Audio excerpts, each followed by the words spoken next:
ಮಾಫಿಯಾಗೆ ದೇವಸ್ಥಾನದ ಜಮೀನು ಒಳಗಾಗಿತ್ತು. ಅದಕ್ಕಾಗಿ ಹೋರಾಡಿದವರನ್ನೇ ಭೂಗಳ್ಳರು ಮರ್ಡರ್ ಮಾಡಿದ್ರು. ಮರ್ಡರ್ ದಿನವೇ ಆರೋಪಿಗಳು ಅರೆಸ್ಟ್ ಆಗಿದ್ರು. ಆದ್ರೆ ಇದೀಗ 3 ವರ್ಷಗಳ ಬಳಿಕ ಆರೋಪಿಗಳಿಗೆ ಶಿಕ್ಷೆ ಪ್ರಕಟವಾಗಿದ್ದು, ಆರೋಪಿಗಳು ಜೈಲಿಗೆ ಹೋಗೋದನ್ನ ನೋಡಲು ಇಡೀ ಊರೇ ಕೋರ್ಟ್ಗೆ ಹಾಜರಾಗಿತ್ತು. ಬೆಳಗಾವಿ ತಾಲೂಕಿನ ಗೌಂಡವಾಡ ಗ್ರಾಮದಲ್ಲಿ ಇರುವಂತಹ ದೇವಸ್ಥಾನದ ಜಮೀನನ್ನ ಕೆಲ ಭೂಗಳ್ಳರು ಒತ್ತುವರಿ ಮಾಡಿಕೊಂಡಿದ್ರು.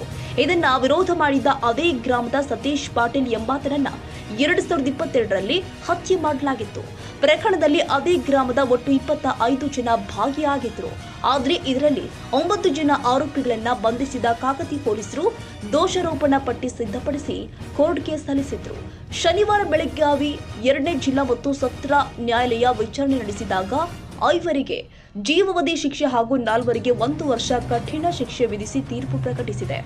ಹತ್ಯೆ ಪ್ರಕರಣದ ವಿಚಾರಣೆ ನಡೆಸಿ ವಾದ ಪ್ರತಿವಾದ ಆಲಿಸಿದ ನಂತರ ನ್ಯಾಯಾಧೀಶರು ಜಾಯಪ್ಪ ನೀಲಜಕರ್, ಆನಂದ ಕುಟ್ರೆ, ಶಶಿಕಲಾ ಕುಟ್ರೆ, ಮಹಂತೇಶ್ ನೀಲಜಕರ್, ಅಂದ್ರವ್ ಕುಟ್ರೆ ಎಂಬುವವರಿಗೆ ಜೀವಾವಧಿ ಶಿಕ್ಷೆ ವಿಧಿಸಿದೆ. ಸತೀಶ್ ಪಾಟೀಲ್ಗೆ ಕೊಲೆಗಟ್ಟುಕರಿಗೆ ಶಿಕ್ಷೆ ಪ್ರಕಟವಾಗ್ತಾ ಇದ್ದಂತೆಯೇ ಗೌಂಡವಾಡ ಗ್ರಾಮಸ್ಥರು ಸತೀಶ್ ಪಾಟೀಲ್ ಅಮರ ರಹೆ ಎಂದು ಘೋಷಣೆ ಕೂಗಿದ್ರೆ ಆತನ ಪತಿಯ ಸಾವಿಗೆ ನ್ಯಾಯ ಒದಗಿಸಿದ್ದಕ್ಕಾಗಿ ಕಣ್ಣೀರು ಹಾಕುತ್ತಲೇ ಧನ್ಯವಾದ ತಿಳಿಸಿದ್ದಾಳೆ.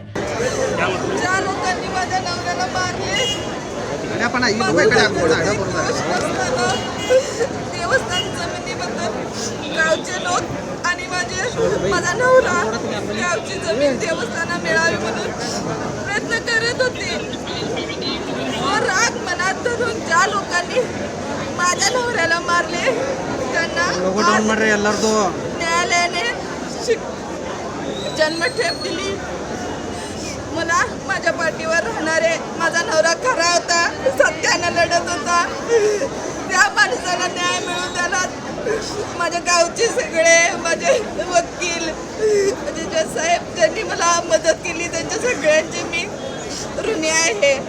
ಒಟ್ನಲ್ಲಿ ಅಮಾಯಕನ ಕೊಲೆಗೆ ಇಡೀ ಊರೇ ಆಕ್ರೋಶ ಹೊರಹಾಕಿದ್ದು, ಕೊಲೆಗಟ್ಟುಕರು ಜೈಲಿಗೆ ಹೋಗಿದ್ದನ್ನ ನೋಡಿ ಸಂತೋಷಪಟ್ಟಿದ್ದಾರೆ.